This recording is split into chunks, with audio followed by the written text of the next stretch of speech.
Gospel according to Matthew. Jesus spoke this parable to his disciples. The kingdom of heaven is like a landowner who went out early in the morning to hire laborers for his vineyard.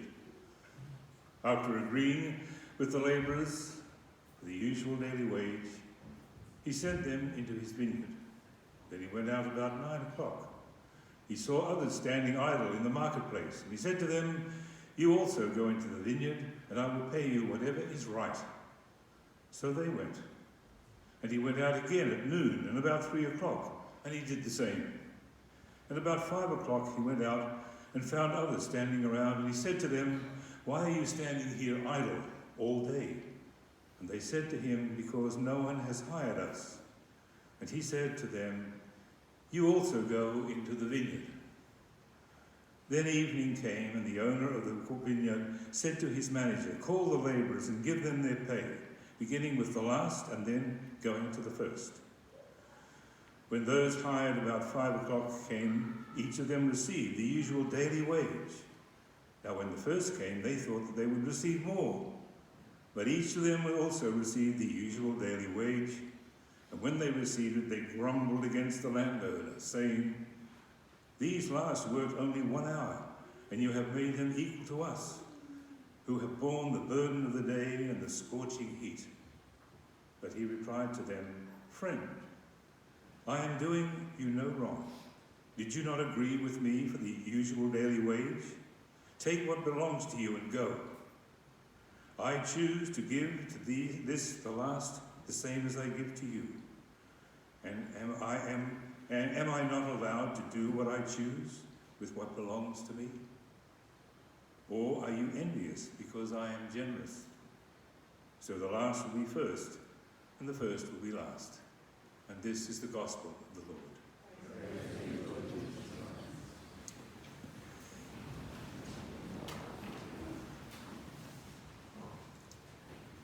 I read this letter during the week in the Herald. As someone not far short of 70, the writer writes, I'm with Ullman, that's Chris Ullman, the journalist, and correspondent Peter Bauer. We don't destroy our society and economy and people's livelihoods by banning motor vehicles, smoking, alcohol, sugar, red meat, and dangerous recreational activities. We compromise for the good of the whole and our lifestyle, and accept an ongoing death toll from a huge number of controllable sources that affect all age groups. That's life. Why are we now making such a special and irrational exception for what is just another, and not the last, serious disease? The writer, I suspect, is not alone in this opinion. And in a journal, medical journal, I read this. Despite uniting the world's best health advisors and scientists, the global pandemic that is coronavirus continues to leave us stumped as to how to contain the spread.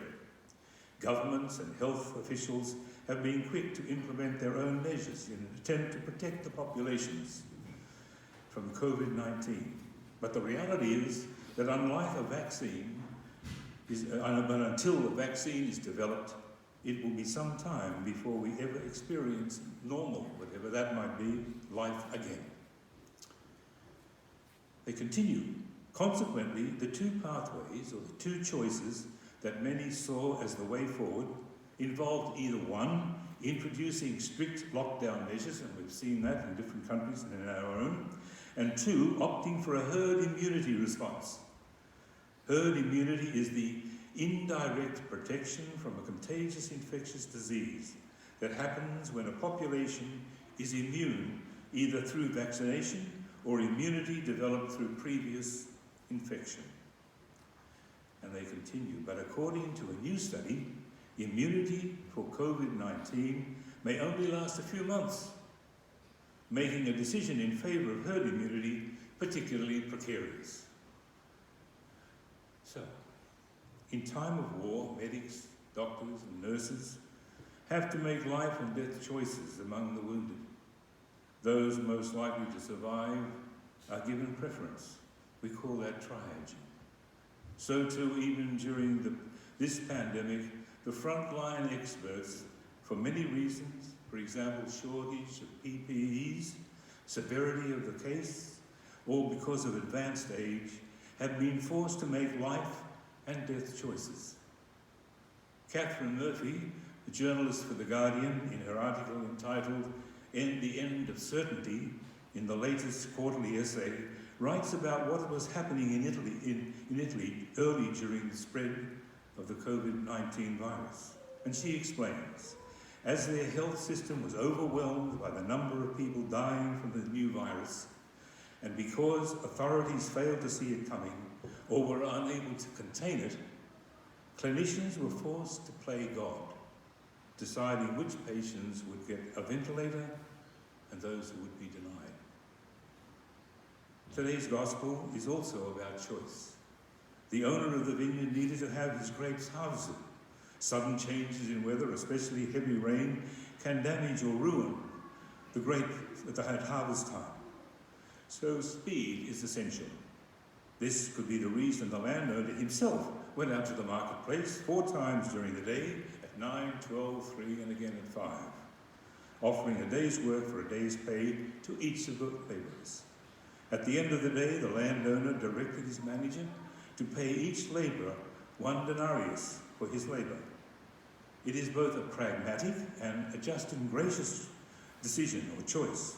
Pragmatic because his crop is probably saved from a threatening storm, and just and generous choice because all the labourers received a day's wage needed for them and their families to live, irrespective of the hours that they worked.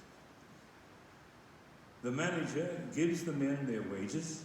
Those who were hired at 9 a.m. expected more and complained because they did not get what they expected. The landowner stands by his manager, offering a gentle but firm response. Friend, I am doing you no wrong. Did you not agree with me for the usual daily wage?